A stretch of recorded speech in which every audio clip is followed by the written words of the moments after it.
Hey guys, this is Captain for Reporting for Duty, and today we're going to talk about those things that often people forget about in the studio. Yeah, the not so sexy things, not the microphones, the preamps, the cool gear, but the things you might have forgotten that are essential and can cost you a lot of money and cost you a lot of problems if you're not prepared. So I hope you sit back and enjoy the video.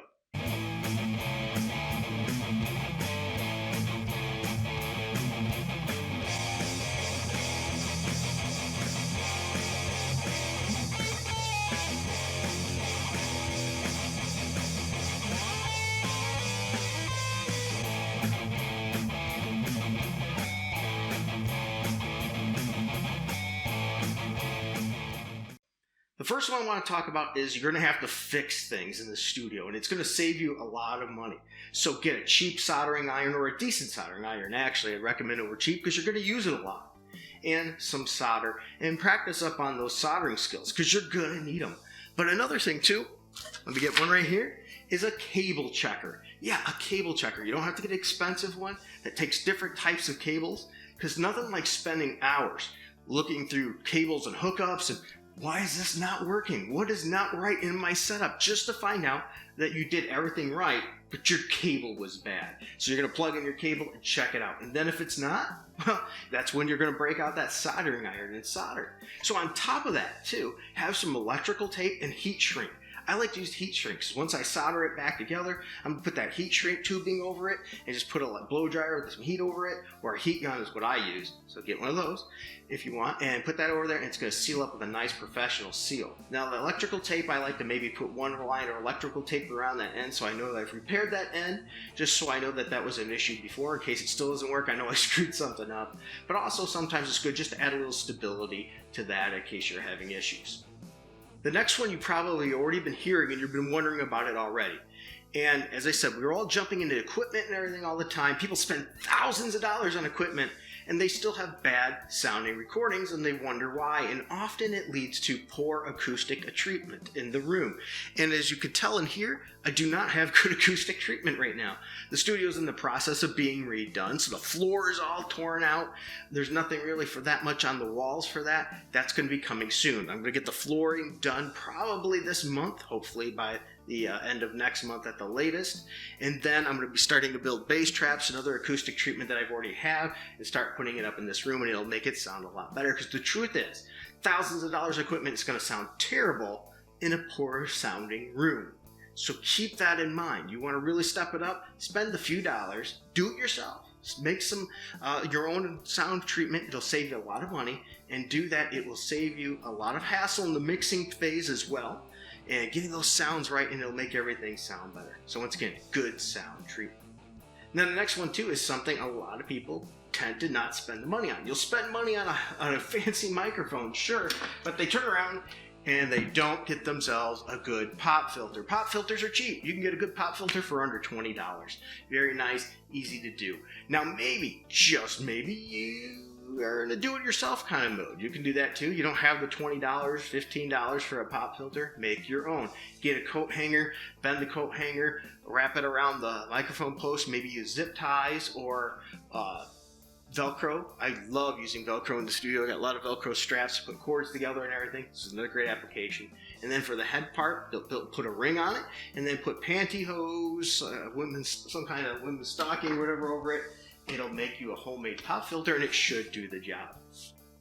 Cheap, easy. Why not spend a little bit of time or a few dollars and get rid of those plosives? Because I'm telling you, without a good pop filter, those P's, those plosives are going to pop, and it's going to ruin a good recording. The next one sort of gross. A lot of people don't want to talk about it, but it's needed. And I discovered that more than ever with teaching my son how to play bass in the recording studio, and that's tissues. People need to blow their nose. Let's be honest. And I didn't know why I didn't think about it sooner. Because when you get a vocalist about to get in front of that mic, have them blow first. Get that crap all out of them. Clear them, the passages out, those nasal passages. Get that best sound that you can get.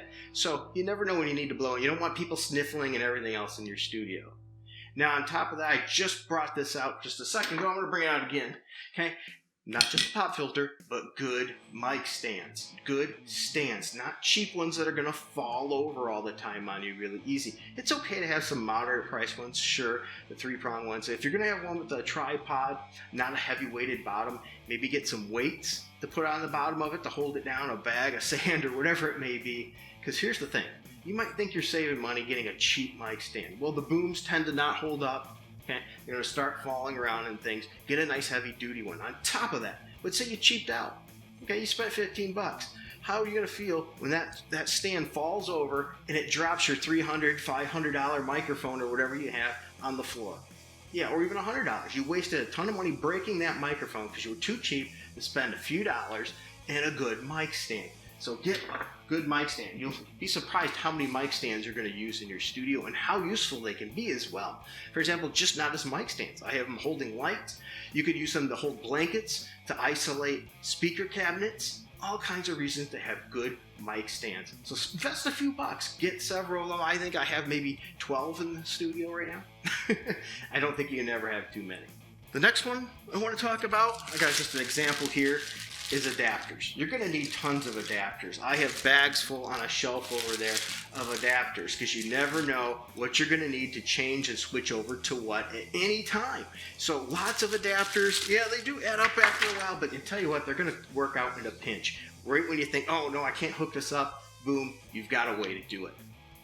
Now this next one should seem rather obvious. When you have a lot of people coming into your studio and working, or even just yourself, you always need to be prepared for what people forget.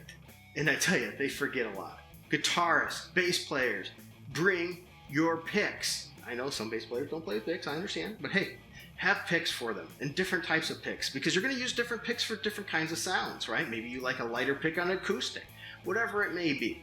Have different thicknesses of picks, different types of picks and extra because I'm telling you, people forget to bring their picks all of the time. Now, if you think you might know where we're going to next, you just might, and that's strings. Bass players, you need to change your strings. I know they don't tend to break on a bass guitar. I get it. But bass strings are a little expensive. I get it. I recommend it. Please, trust me. You might say, well, I like the sound of them. Yeah, they do mellow out a little bit. It might be what you're looking for some, but most of the time, let's be honest, it's not. If you want your bass guitar to stand out in a mix, trust me, you do, change your freaking strings. And you know what? That goes for you guitarists too.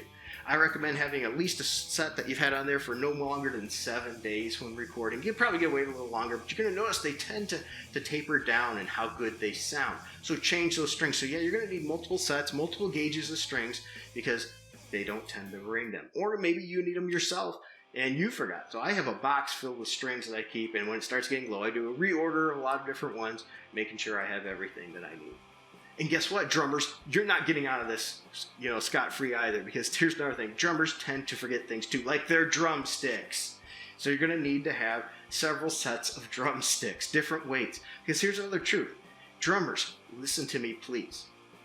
The recording engineer is not your enemy. They're your friend. Yeah, they might ask you to move a drum, your snare a little bit. They're not trying to make it harder for you to play. Okay? You might, this is how I always play. I understand that. Okay? I do. I get it. But here's the thing. You are recording, not playing live.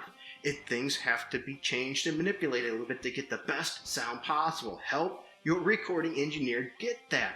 So maybe they need you to use a heavier stick because you're a little bit wimpy on that snare or that tom. They need you to get a little bit more of a thwap in there. Different type of sticks are going to help with that. On top of that, let them move your drums a little bit to get that best sound. Please, let them try. Help them out a little bit. It's not that hard to move an inch.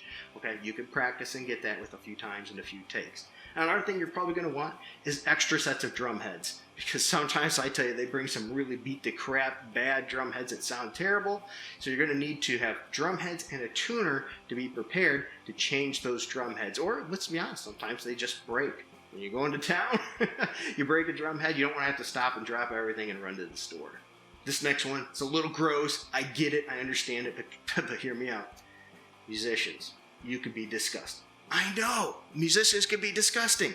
Ugh, I'm one. I understand. But let's be honest. You have somebody there, they got the sniffles, they're wiping around, they're touching stuff. Do you want to touch that and get everybody in your studio sick? No. And let alone, you don't want that crap and grime on your studio. So clean it up with disinfectant wipes. Yeah. So you're going to need disinfectant, The spray is great too, and disinfectant wipes I recommend to wipe things down. On top of that, it's good to keep something good and clean. Sanitary would be wonderful. Make your equipment last a little longer too.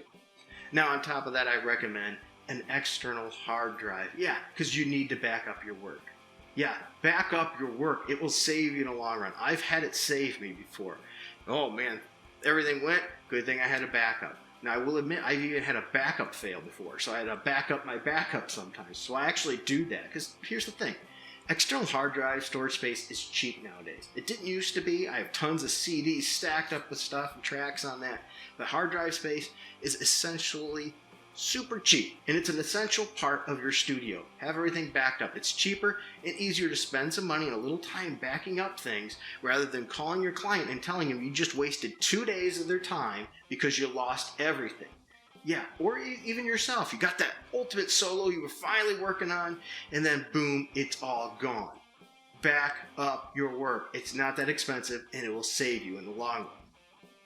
This next one too is essential, and a lot of people don't do it. Guitars tend to bring them, bass players don't tend to bring them, and that is a DI box. Yeah, you need a DI box. If you don't have one and you don't have a lot of money, you can get away with a Behringer one for a while and things like that. I don't think they hold up quite as well as some of the more expensive ones, but get yourself a good DI box. Heck, some of your processors even have one built in, like the DigiDesign 11 rack. This one has a DI box built right into it, so you can do a direct line out. Yeah, I know. Hear me out. I know you love your guitar sound. You don't need it. This is the sound that you love, and this is what your tone is. Well, here's the thing. Nobody probably knows who you are. Let's be honest. And if you do, they're not going to notice that tonal difference that much anyway. But also the big part of the truth is what you hear live as your tone isn't always the same as what you record. Recording sounds different. Just save your engineer some time. Use that DI box and record a direct dry track. Because here's the thing. Let's say you're recording it and you get a great take, but then you find out, I let too much mids in, it's too muddy, it doesn't sit good in the mix. You've got to record everything all over again. If you took time to use a direct box, we could rerun that, run it through your favorite amp or whatever sound you wanted, and tweak it so it fits in the mix. I like to, if I'm doing heavy guitars, like a metal track, I might do 4 different guitar tracks. So what I'll do is I'll take a DI track, and I do record each part individually. But let's say I didn't like the sounds of one of them, I can run it with that DI track through the same amp, change the EQ through a different amp, through a plug-in. I just have so many more options. Because I'm telling you, it's going to make it thick, and it's going to make it great. Because the goal is to get great, thick sound that fits yet in the mix. And sometimes it's even using multiple different amps. So you might have thought your guitar amp was the greatest thing, but maybe it didn't work as well as you thought in the mix. And it just didn't sound as big or full because maybe you need to run other ones. For example, I love to run the 5150 for some, and then a Marshall Valve State VS100 head. Yeah, believe it or not, Marshall Valve States actually sound really good. And I love to mix those two together. So I have a Valve State and a 5150 on the left, and a Valve State and a 5150 on the right, all separate recorded tracks, EQ'd differently. Boom! Powerful, awesome sounding things. Usually I like to run through Celestion 30s, classic Celestion 30s in a cab, in a 412 cab or something like that. Sometimes different speaker though, just to mix things up because hey, it sounds awesome. So once again, a DI box. This next one's going to save you a lot of money. So hear me out here. You can never have enough cables. I said that. And I said how you can fix cables and save yourself money, but you don't want that cable being broken to stop your workflow, right? Maybe you got a great plan, a great idea, and now you can't do it because you don't have the cable to do it. Or you just don't like plugging in and unplugging everything 1,000 times. This is why I love a patch bay. It makes everything a little easier, but I still need a ton of patch bay cables. And I got a ton. I still need more. You never seem to have enough. Well, anyway, buy a lot of cables. Buy some extras in cables because you never know how many or what you're going to need. It's just easier. So, this one broke. I'll put this in my fix-it pile, grab another one that works fine, and plug it in. I also love to use Velcro to hold them and wrap them together to keep them very, very nice and keep everything neat. So once again, cables. It's just a fact. And the last part of this part is batteries. Yeah, batteries. Batteries for your mouse, because nothing like your mouse going out in the middle of a project and you have to run to the store because you can't use your mouse, right? Or your keyboard. But other things too, like your pedals, because maybe you're getting some buzz and noise out of a particular pedal, so you want to remove that possibility and plug in a battery instead. So make sure you have 9 volts for those pedals that take 9 volts. But it's good just to have some batteries around because you never know what you're going to need. Well, there you are. A lot of things that a lot of people don't think about, and it could get very expensive if you don't take time to plan for those things. Well, you don't have to buy all those things at once. Just get some here and there and stock up. It's like I'm doing with cables. I'm buying about $30 to $50 a cable a month right now. And by knowing how to make my own and things like that, it could save you a lot of money too, because you can cut them, make them to size, because you'll never have enough. When this gets done, I'm going to have a wall of the amp heads, and all those are going to be cabled out to the cabinets in the ISO booth. That's going to take around, I'm estimating, I haven't measured it, probably 50 feet each. So I'm going to be making those cables to save money. But all these things I told you are little things that can add up, but it can save you massive amounts of time. And let's be honest, in the recording studio, time is money. Well, I hope you enjoyed this video. If there's anything that you think of that I didn't mention today, and I'm sure there are some, let me know in the comments. Let's share that. What can you have in your studio that you need that's essential that we don't want to forget? I think we can help out a lot of people with this video. Have a little fun with it too. So thank you for your time. Help me out if you don't mind. Like, subscribe, hit that notification bell. Like, leaving a comment things that helps in analytics a lot and helps this channel. It needs all the help it can get. We really appreciate it. Until next time, keep it rolling.